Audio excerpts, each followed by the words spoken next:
Dunia kerja itu perubahannya cepat banget. Skill yang relevan hari ini, besok bisa jadi udah nggak kepake. Terus gimana caranya pendidikan vokasi atau SMK bisa ngejar ketertinggalan ini? Jawabannya mungkin ada di sebuah konsep yang revolusioner, micro-credentials. Yuk kita bongkar bareng-bareng gimana alat canggih ini bisa mengubah masa depan siswa-siswa kita. Nah, ini dia pertanyaan yang mungkin bikin banyak kepala sekolah dan guru SMK jadi nggak bisa tidur nyenyak. Kurikulum kita ini udah benar-benar nyambung belum sih sama dunia kerja? Kesenjangan antara apa yang diajarin di kelas sama yang dibutuhin industri itu nyata banget. Dan ini tantangan yang harus kita hadapi bersama. Oke, jadi perjalanan kita hari ini akan dibagi jadi 5 bagian.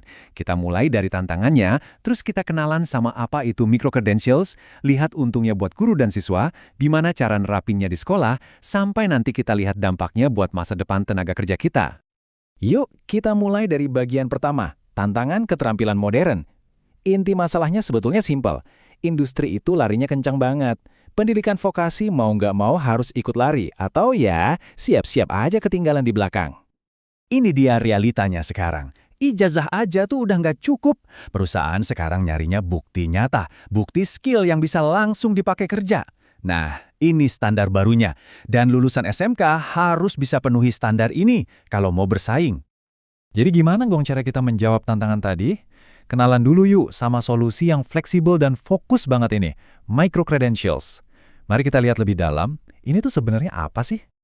Definisinya sederhana tapi kuat banget. Coba deh, lupain dulu gelar yang butuh waktu bertahun-tahun. Micro-credential ini adalah sertifikasi buat satu kompetensi yang spesifik. Misalnya, jago coding dasar atau paham pemasaran digital yang didapat dari pembelajaran singkat dan hasilnya jelas terukur. Terus, apa yang bikin ini begitu powerful? Pertama, durasinya fleksibel nggak makan waktu tahunan. Kedua, skillnya itu spesifik banget dan bisa diukur. Buktinya, dikasih dalam bentuk lencana digital yang gampang diverifikasi. Dan yang paling keren, kredensial ini tuh bisa ditumpuk kayak balok Lego. Jadi siswa bisa ngumpulin satu persatu buat ngebangun portofolio keahlian yang makin lama makin mantap. Dan ini bukan cuma teori loh, lencana-lencana digital kayak gini itu bukti nyata yang bisa dipamerin siswa di portofolio online atau profil LinkedIn mereka. Ini sinyal yang kuat banget buat perusahaan tentang apa yang benar-benar mereka kuasai. Oke, sekarang kita lihat dampaknya. Kenapa sih ini penting banget? Soalnya, micro-credentials ini memberdayakan dua pilar utama di sekolah. Ya, para guru dan tentu aja para siswanya. Coba kita lihat ya, di satu sisi, buat para guru, ini jadi cara buat terus upskilling, biar ngajarnya selalu relevan.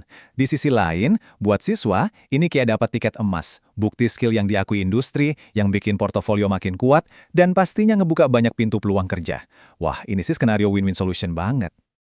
Micro-credentials ini ibaratnya jembatan yang super kokoh.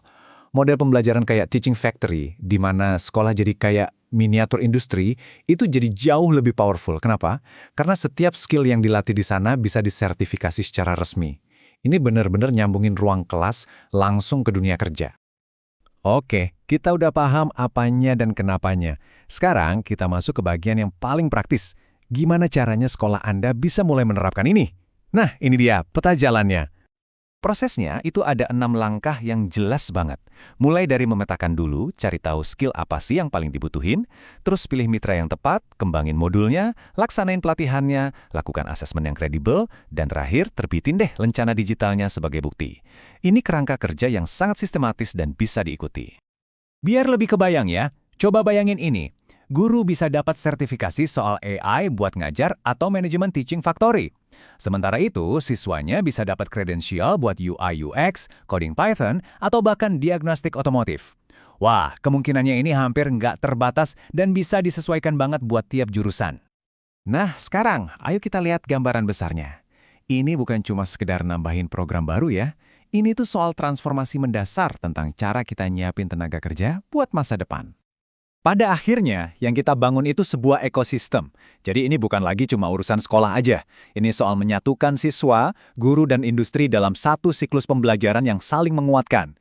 Tujuannya satu, menciptakan lulusan yang benar-benar siap tempur di dunia kerja. Jadi, apa dong target yang paling penting? Rekomendasi kuncinya bisa kita rangkum cuma dalam satu angka ini. Angka yang kelihatannya simpel, tapi dampaknya luar biasa.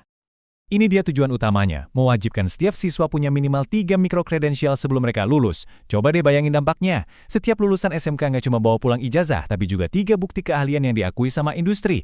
Ini bakal mengubah total portofolio mereka. Dari yang tadinya cuma daftar nilai, jadi bukti nyata kemampuan. Jadi pertanyaannya sekarang bukan lagi perlu atau enggak, tapi gimana kita akan mulai? Keterampilan apa yang bakal jadi prioritas di sekolah Anda?